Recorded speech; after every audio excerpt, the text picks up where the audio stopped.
Back to school, back to school. We're going back to school.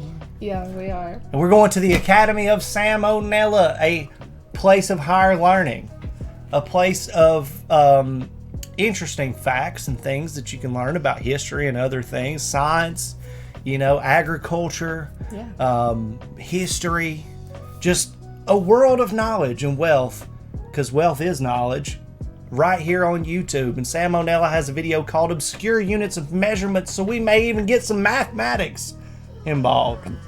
I don't think that YouTube is going to like this, so I'll just say it in a nicer way. My favorite obscure unit of measurement would be an F-ton. Do you have a favorite obscure unit of measurement? You're talking about a fug ton? Yeah, sure. Nice. For me... Or I like millimeters, because it's much kinder to my self-esteem than inches. That's not obscure.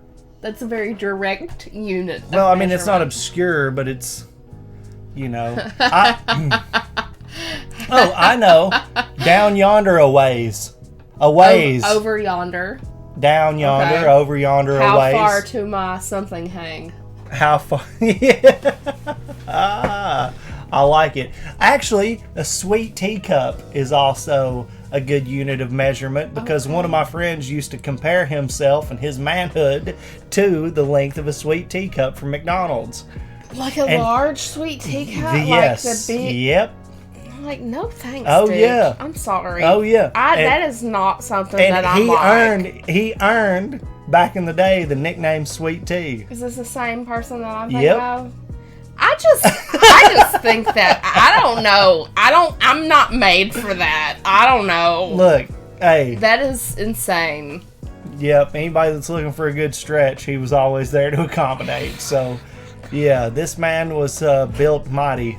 I think he was like one of the oblongs. If you ever seen that cartoon, the oblongs, it's one of Will Ferrell's like early things that he was involved very familiar, in. But I don't know. He was born next to like a chemical waste dump or something, because he just has a, Anyway. Oh, that's the same. Oh, yeah. Literally, I've never seen that. Sweet tea.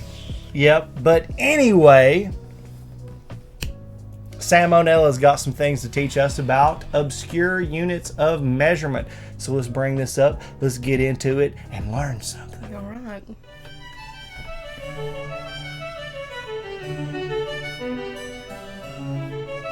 I doubt. I've been told by a lot of Pick what people we that picked. there's nothing more exciting than the metric system. They may have a point, but I can still prove them wrong. Today, we're going to talk about some specific, lesser-known units of measurement. First is the Schmidt Pain Index. Now, anybody can tell you that getting stung by a bug tends to hurt, but just how much does one sting hurt compared to another? Are yellow jackets worse than hornets? Are fire ants worse than honeybees? Nobody in the world of science knew for sure. That is, until a young upstart by the name of Justin Schmidt decided to boldly go where no entomologist has gone before. But how did he plan to quantify the level of pain caused by different insect stings? Well, it went something like this. Alright, honeybee. Oh, God. Ow, God, that hurt. I'll give that like a 2. Next, paper wasp. Okay, that's like a 3. Next, let's try bullet ant.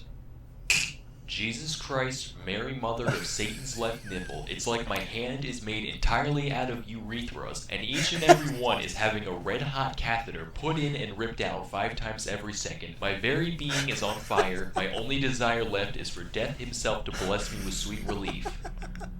I'll give that a 4. Oh, my God. 4 plus. In all seriousness, though, I'm pretty sure the index is meant to be logarithmic, like earthquake magnitudes. So just like a magnitude 7 earthquake is 10 times as powerful as a magnitude 6, a bullet ant sting causes 100 times as much pain as a honeybee. In total, Schmidt cataloged 78 different species of the order Hymenoptera, which includes ants, bees, and wasps. You can tell a man is really dedicated to his job when, after getting stung by 77 insects, he says to himself, you know what? That wasn't enough. I need one more creature to inject its venom into me, and only then will this list be complete. Did I he guess die? you could say he just really gave a Schmidt.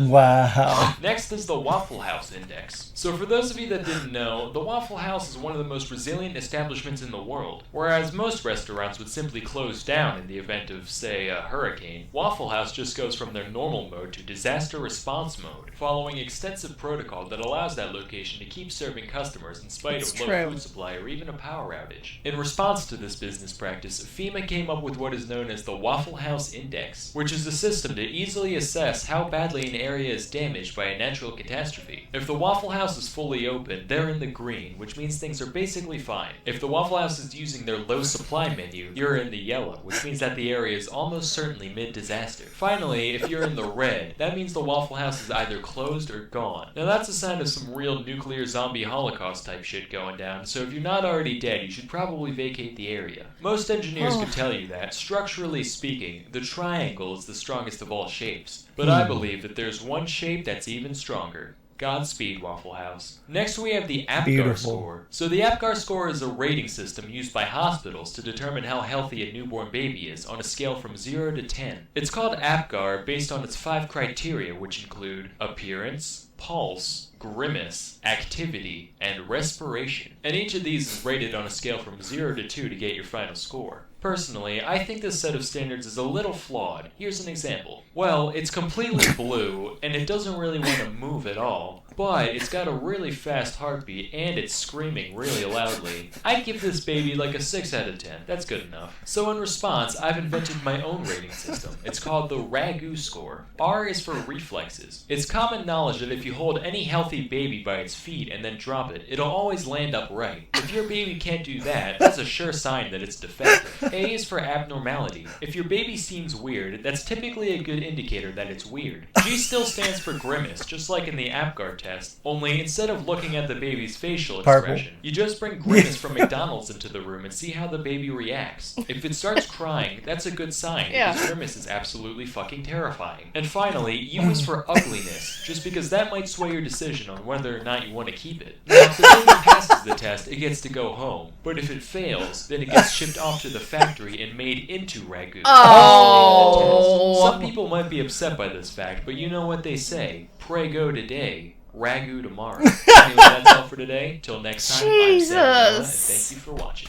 You learned something, didn't you? I thought that we were going to be too much for this one. And No. then it didn't. It didn't happen. Because sometimes we are, but not this one. No. Dude, Salmonella's a fucking G. Let's be real. This is a relic.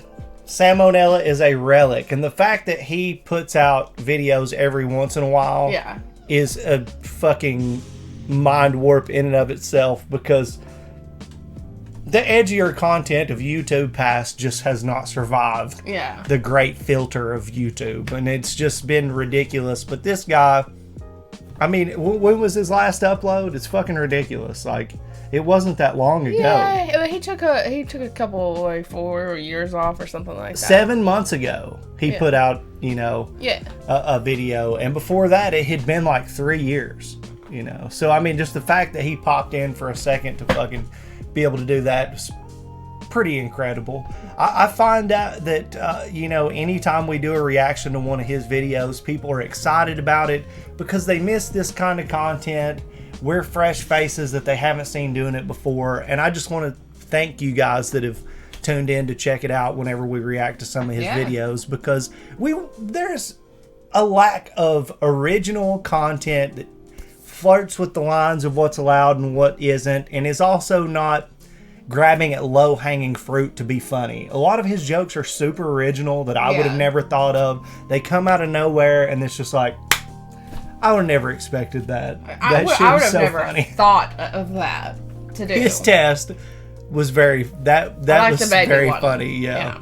If it doesn't land on its feet, Or, everybody knows. We're ugly because maybe you don't want it. Yeah, I mean, most babies are ugly though, you know. So fucking funny. So if you guys enjoyed this reaction, you should go and check out Salmonella if you haven't already and subscribe to his channel. Or you could do the same for us. Or you can give us a like. You could even let us know things you want to see us react to in the future. Yes, you can do that down in the comments or on our Discord. That will be down in the description. And if you're interested, we go live every Friday at 2:30 p.m. Eastern Standard Time over on Twitch. That's right. Thank you guys for checking this one out, and we'll see you next time. Guys.